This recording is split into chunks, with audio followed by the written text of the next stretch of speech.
Without these two things, you'll have a hard time getting this or any other stretch. So let's get into it. First of all, this video is aimed at beginners or anybody who is still struggling to get their pancake stretch. If you already have yours, this video is probably not for you. I'm going to show you how I work on my pancake stretch. My pancake stretch is actually not perfect right now. I'm still working on it. It's coming along, but these two techniques have helped me considerably. There's a lot of other YouTube videos out there, but I feel like what I have to offer in this video is going to be quite helpful for anybody still struggling with their pancake stretch. I'm going to talk about these two techniques, and then we are going to get on the floor and we are going to try a follow along. I don't want to just talk theory and then people not follow along and know exactly how long to do each part of the stretching. If you're like me, then you probably spent a lot of time in the gym doing deadlifts,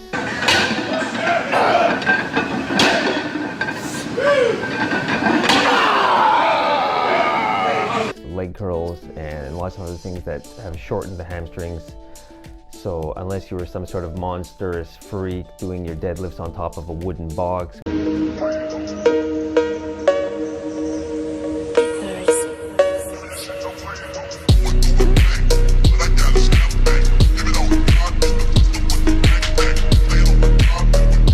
with your hands going all the way down past your toes, barbell smashing through the floor or something like that, then you were probably shortening your hamstrings more than lengthening them. But the first thing that we're going to need, so this is related to working out in the gym, is strength. And you may be saying, you know, I've already been in the gym for X number of years. I feel like I have pretty good hammies. They're quite strong, and they might be. They're just not probably strong enough in the ranges that you need them in to get your pancake stretch. So what you really need is strength throughout the whole length of the muscle, from fully contracted to fully elongated. So that's quite a long range within the muscle belly. So what we're going to do is we're going to be doing some PNF stretches. So when we're down on the floor, we're going to be contracting by pushing the backs of our knees, pushing our heels, or just pushing our legs down into the floor. There's no real set time amount for how long we're going to do that for. Anywhere from a few seconds up to a maximum, I'd say, of about 10 seconds of maximum contraction.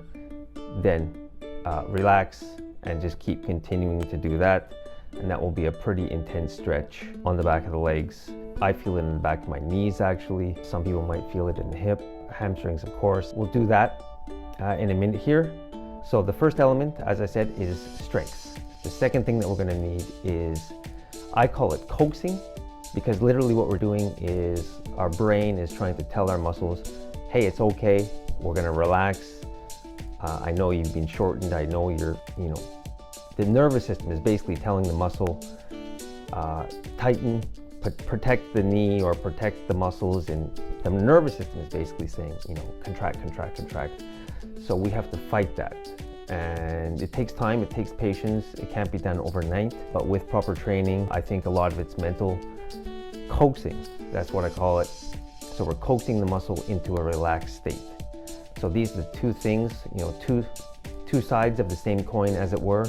So one side is strength, so being able to push the hamstrings down against the floor in a totally elongated position. And then the other one is, again, in that totally elongated position, being able to fully relax. So we're gonna cycle through those. We're gonna do a follow along.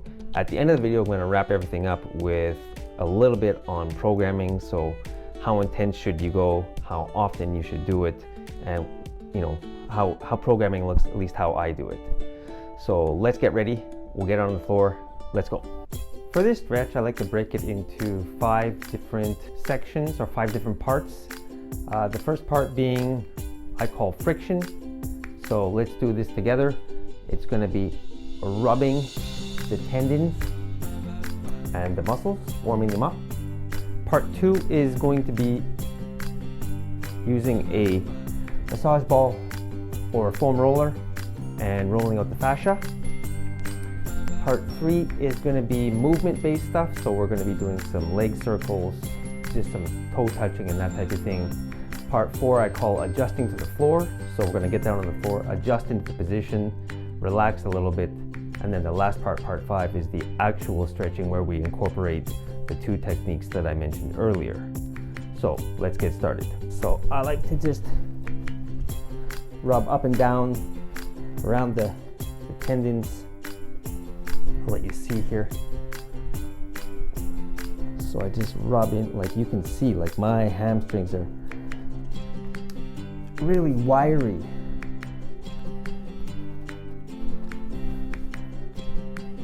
But doing the pancake stretch has actually, I think that doing this stretch has actually strengthened the muscles and made them pop a little bit more. So I like to just rub even down the calves, especially behind the knee for me. That's a place where it hurts the most.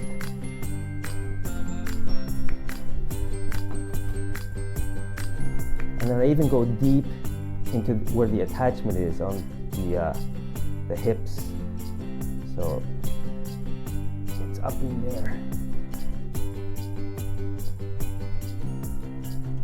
This doesn't have to be too long, just enough to get the tendons and the muscles a little bit warm. It helps release the fascia a little bit as well.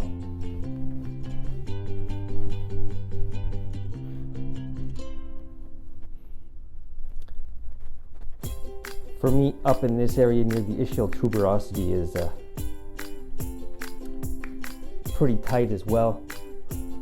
I guess it's the attachment point to the hamstring as opposed to the middle belly. It's the attachment points that gives me the most issues. Okay, we'll just shake them out a little bit. Now we're going to go down to the floor. Let me just adjust my angle a little bit. Okay, I like to do both legs at once like this. I'll even stretch a little bit and get into position.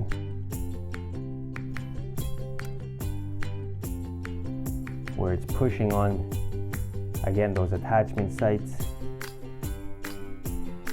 Roll back into muscle belly.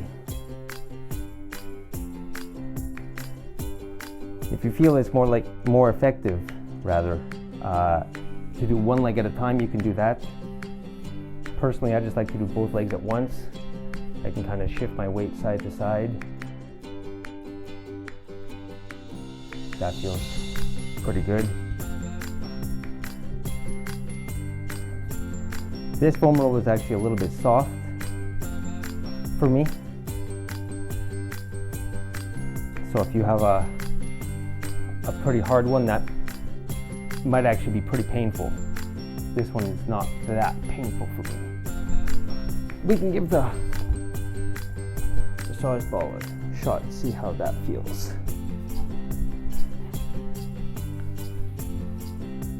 Yeah. Oh. Wow. Totally different ball game with that. Pun not intended. Oh man. Yeah. That hurts. Again, I'm not trying to beat myself up quite yet. Oh. That's pretty painful. I don't know how well you can see how well that's getting in there. I'm going up right in there. And then I just have to twist my leg side to side. And it's rolling right across the tendon.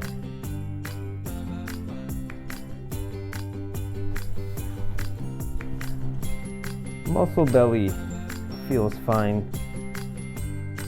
Doesn't really need it there. Back of the knee is also fine. So just find the place where you feel you need it the most. For me, it's fairly up high. Okay. That's probably good enough for that part.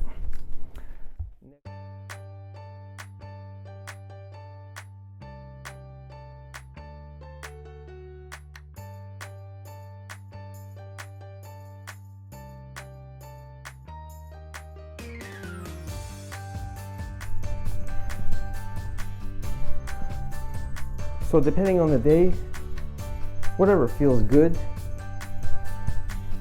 I'm trying to get a full range here, but that's not even really necessary. I can't shake things out.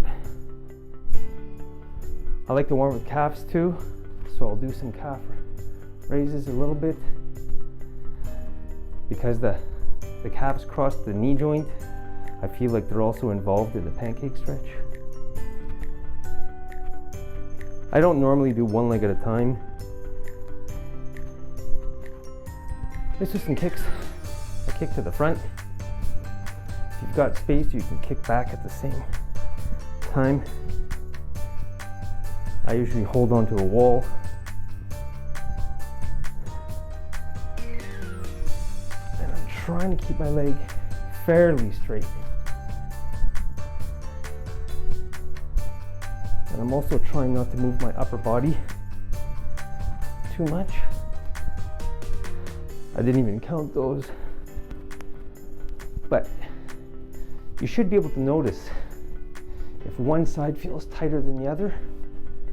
Like for me right now, this left side is feeling a little bit more painful at the extremity of the movement. So if I were working on my front splits, I might spend a little more time on left in front. It feels tighter. Oh man. Okay. Again, shake things out a bit.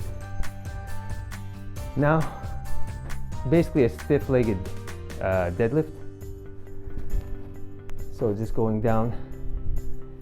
You can see I'm rounding my back a little bit. I'm not trying to keep a perfectly straight back, but I mean, I'm mindful not to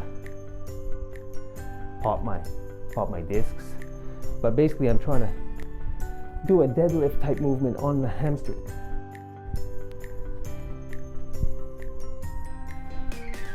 So we'll do 2 legs. I only have about I don't know, 5-6 inches between my feet. But you can play with the distances, like you can go a bit wider. Again, I like to vary my warm-up day by day, but these are the basic movements I do. Another one I like to do is 1 foot in front, and same thing. We'll just do a few of these on each side. I'm taking the stretch almost to my maximum all the way down. Like I'm trying to work through an active range here. So I'm not stopping short. I'm going fairly, basically to the point of pain. Or at least an 8 or a 9. I might be able to go a bit lower, but not much.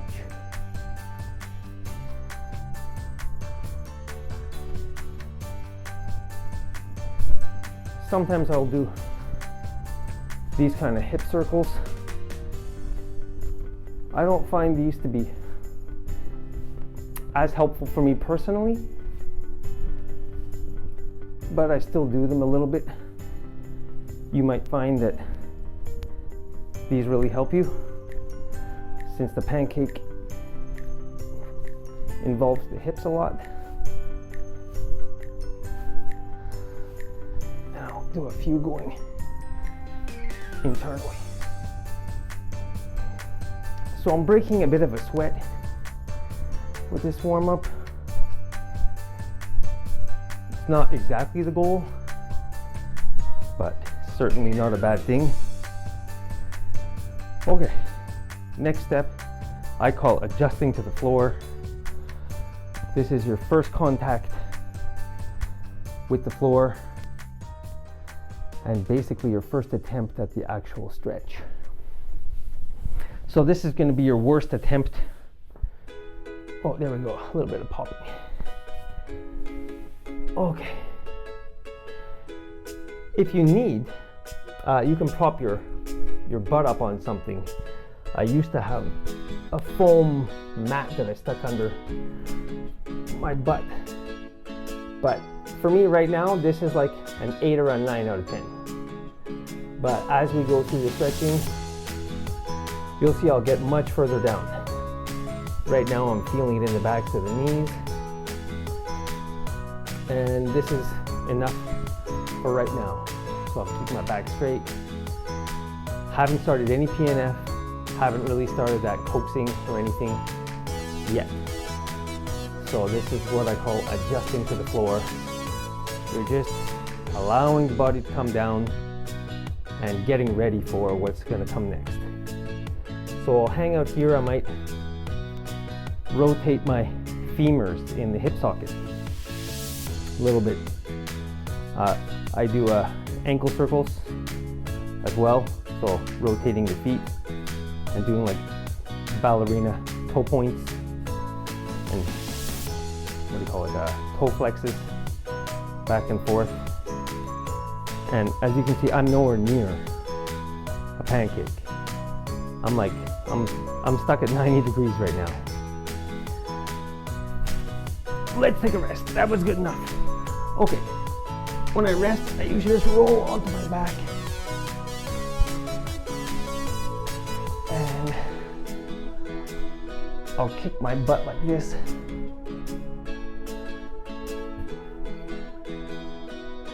And then I'll extend my legs, and that feels tight. So again, this is making me sweat a bit, but we haven't actually started the full-on stretch yet. Okay, so that's basically what I do in between every PNF, well, not every PNF, some of my PNF stretching as well. So just roll onto your back and kick your legs out a little bit. Okay, so now we're gonna actually start. So my legs are opened probably around max or close to it. And now you can see I'm getting a little bit closer. I like to do some gentle pulsing and a little bit of side to side. Still haven't started any PNF yet. I guess you can consider this still adjusting to the floor part 2.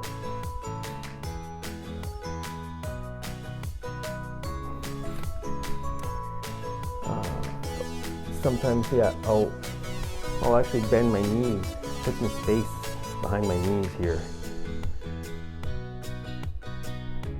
Side to side like that. Okay, then we're plenty warmed up, feeling pretty good, a little bit more side to sides. And now we'll do some actual PNF, so let's go. So maybe we'll do 5 seconds. 1, 2, 3, 4, 5. That was not even too hard. I'll try and go a little bit lower.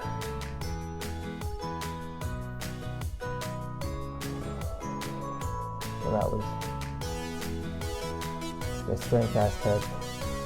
And now I'm getting into that mind muscle coaxing, as I call it.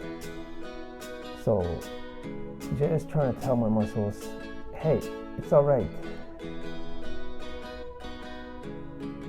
So a lot of trainers, a lot of yoga instructors will say just breathe here with help,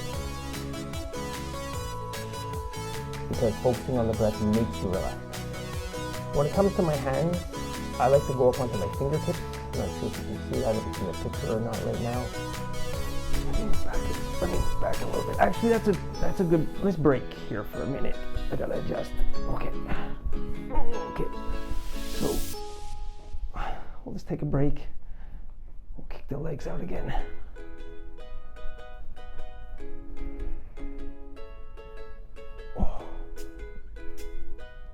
Okay.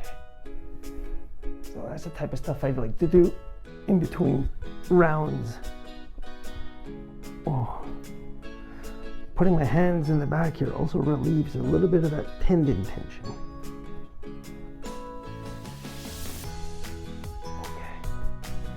Okay. And then I'll even stand up.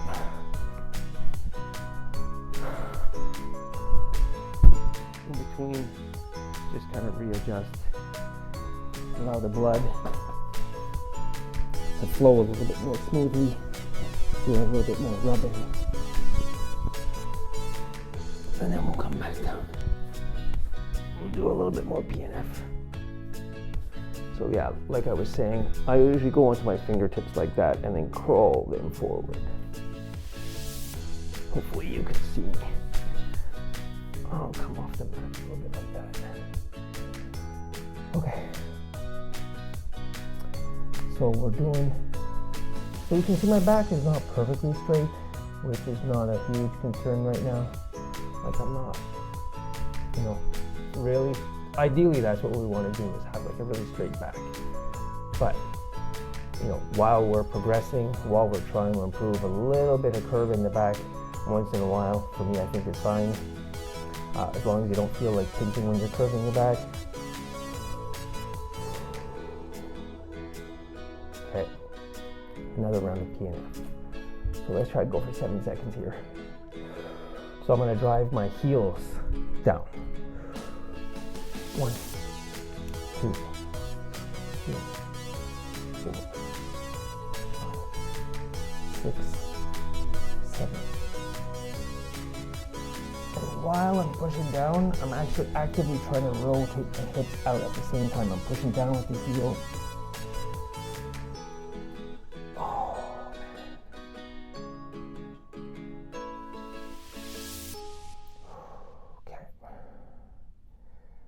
Into a relaxing type of a phase here. So I like to, sort of turn my thoughts inward. Helps for me to close my eyes.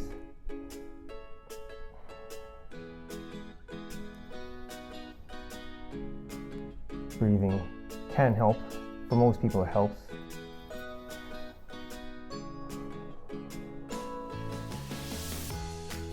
So right now I would say we're about an 8 or a 9 pain level. So I'm starting to feel like the tendons feel a little bit sharp.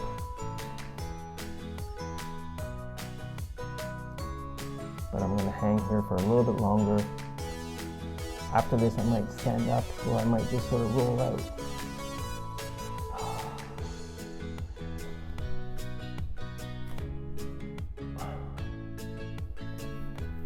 Let's ease out a little bit. And then try bending your knees up and down a little bit. You'll feel there's a bit of tension in the heel. As you do that, it activates the hamstring. Okay. If you feel comfortable to do so, just get cross-legged. Give the knees some bouncing.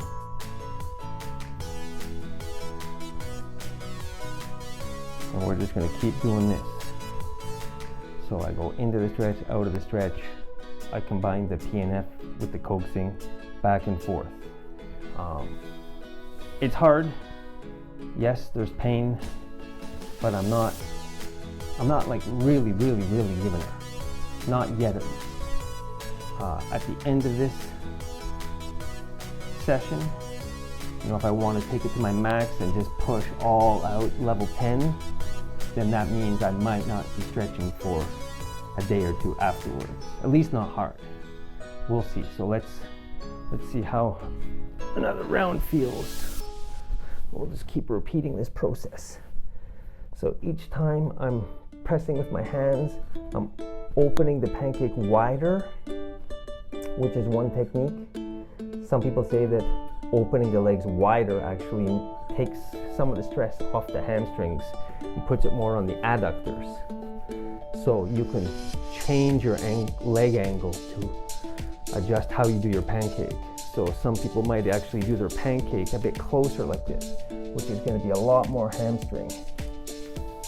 For me, I'm going to go a bit wider, put it a little bit more on adductor, which may or may not be cheating, I don't know, but now you can see I'm putting my hands just inside my legs instead of reaching out. Gives me a bit of support here. And again, haven't started any PNF yet.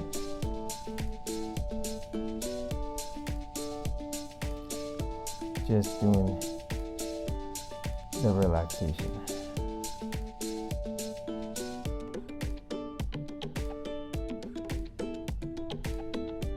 So falling forward.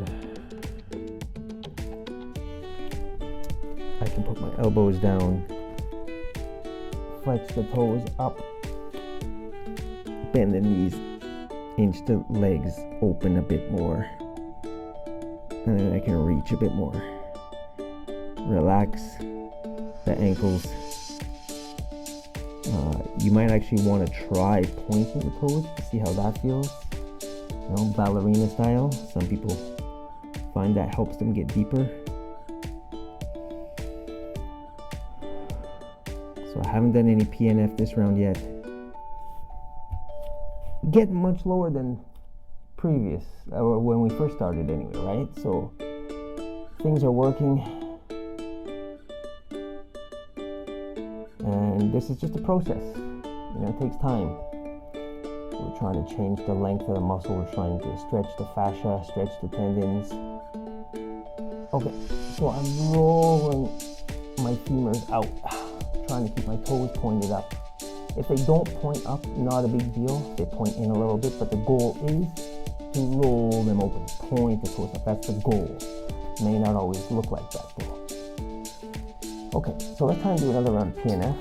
A little bit of side to side here. A little bit of straightening in the back. This time, instead of thinking about pushing the heels down, we're going to think about pushing the back of the knees down. Basically the same thing, just feels a little different. So let's go. 1, 2, 3, 4, 5, 6, 7, 8, 9, 10. A little bit more, a little bit more, a little bit more, a little bit more. Still trying to twist my finger. Okay. Oh man, relax. Gotta tell the muscles to relax. They're stubborn. They don't want to. They want to tighten up. They want to seize. They're programmed to protect the joints, so they want to seize up.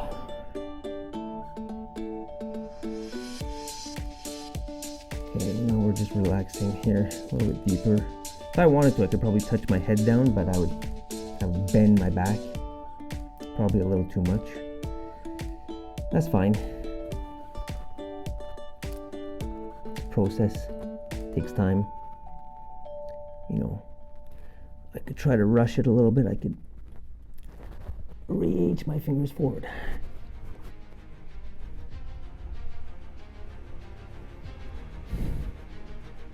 So I'm not timing any of this.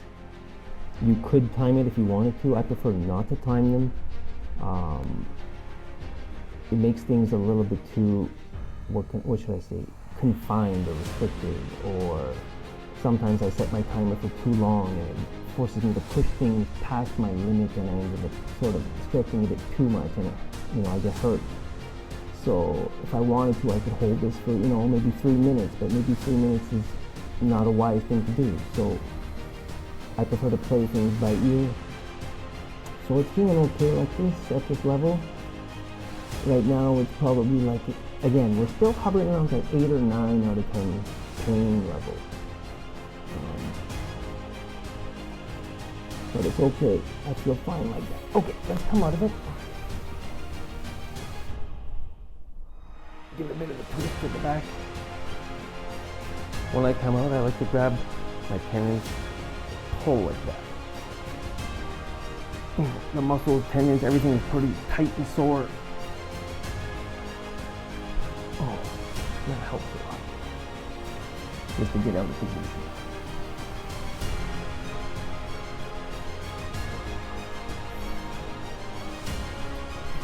Switch sides.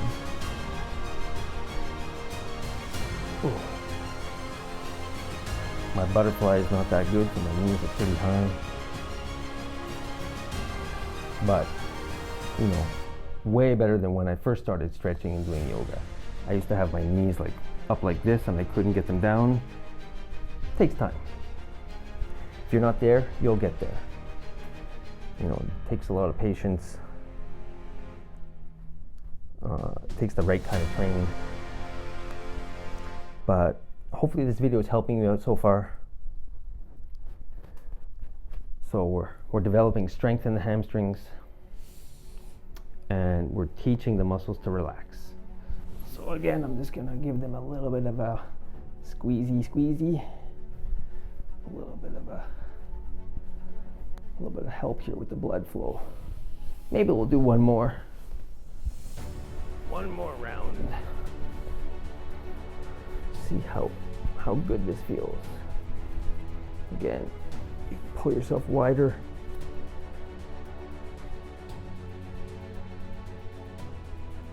And if you feel like you're done, then you're done. You can stop here. If you want to follow with me and keep doing another one, or even after this video you want to keep going, by all means, but I think I'll just do one more. You know, rather quick while I'm ahead.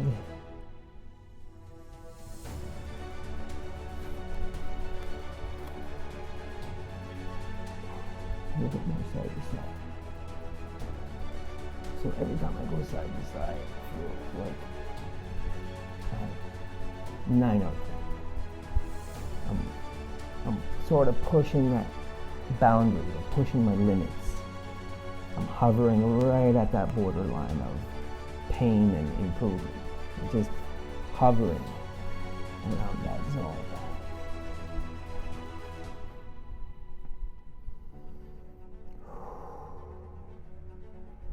My ankles are relaxed. I can flex the toes, open just a little bit more. And then let's go. I'll give a big reach. And I'll straighten my back a little bit. Oh, okay.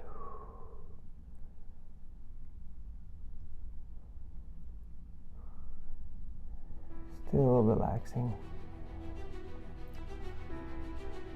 And relax the ankles. We'll do another neck squeeze, a little bit more reach, ready. And here again, we'll do heels, push heels down, ready. 1, 2, 3, go. 1, 2, 3, 4, 5, 6, 7, 8, 9, 10.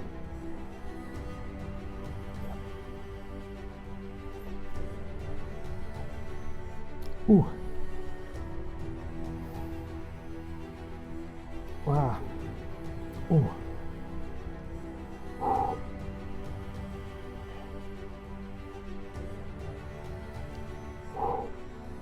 So right now, backs and knees are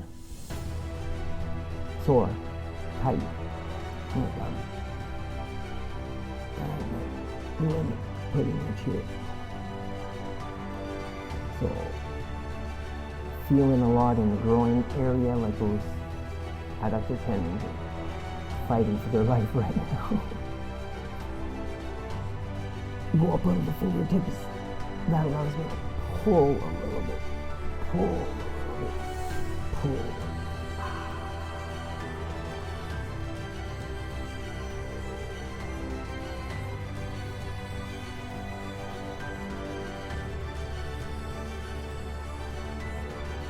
One of the things I do is I'll push, so I'm pushing my butt back. Pull. It's weird that if I push, I almost can go lower. Pull. Well, maybe that's just how it feels anyway, but I do a push and then a pull.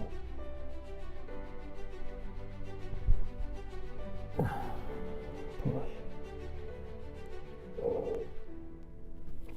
Okay. Another thing I'll do is I'll make fists and put my head on my hands like that. But I'm getting to the point of I'm all stretched out. I'm pretty much done here. I could go a bit lower. Oh man. But that's pretty much it, I think, for today's session.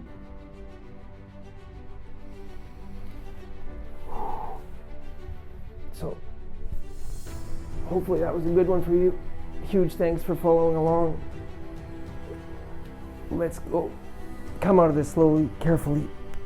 Oh. Be gentle with your legs. And let's go into the last part of the video. See you there. When it comes to programming, it goes without saying that there's individual differences between everybody. So, even upper body weight, like, if you're carrying a lot of extra weight on your upper body, that's going to put a lot of pressure on your leg muscles as you're leaning forward into your pancake. So there's a huge variety in individual differences. It's sort of a cliche thing to say, but you have to listen to your body.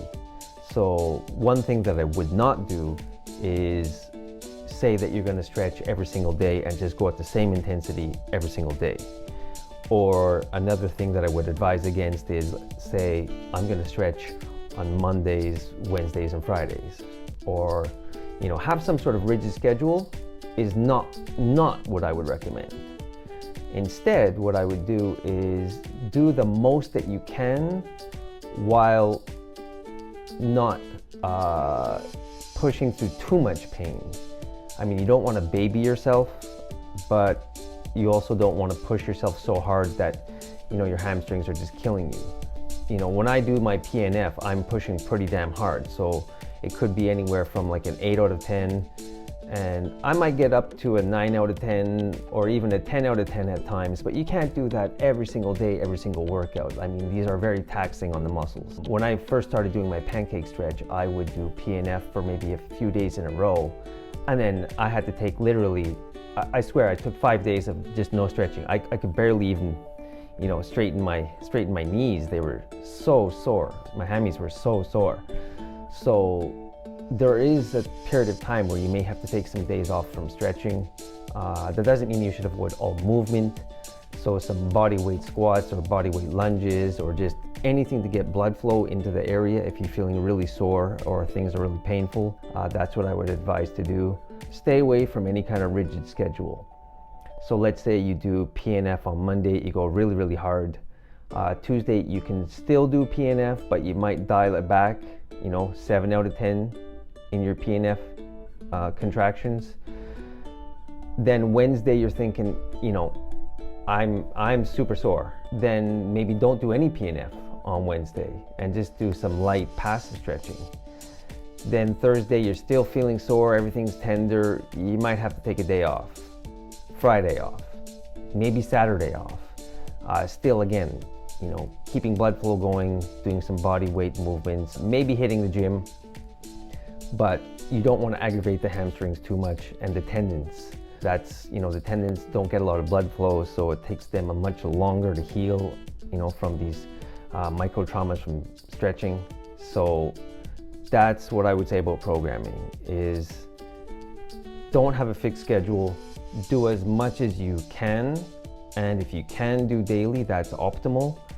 There's going to be times when you might want to do, a greasing the groove type technique, which you may have heard of, which is throughout the day, you might just do 5 minutes of stretching in the morning, 5 minutes during a lunch break, 5 minutes after work, and then another 5 minutes before bed, and you're just kind of hitting it at a few times throughout the day. Again, you're going to have to manage your own intensity, you're going to have to manage your own frequency as well. But what I would again advise strongly against is having a fixed schedule. Try to do some stretching daily, but don't go with the same intensity every day. And again, it sounds cliche, try to listen to what your muscles are telling you. That's what pain is for. It's trying to tell you something. That being said, I wouldn't take more than a full week off.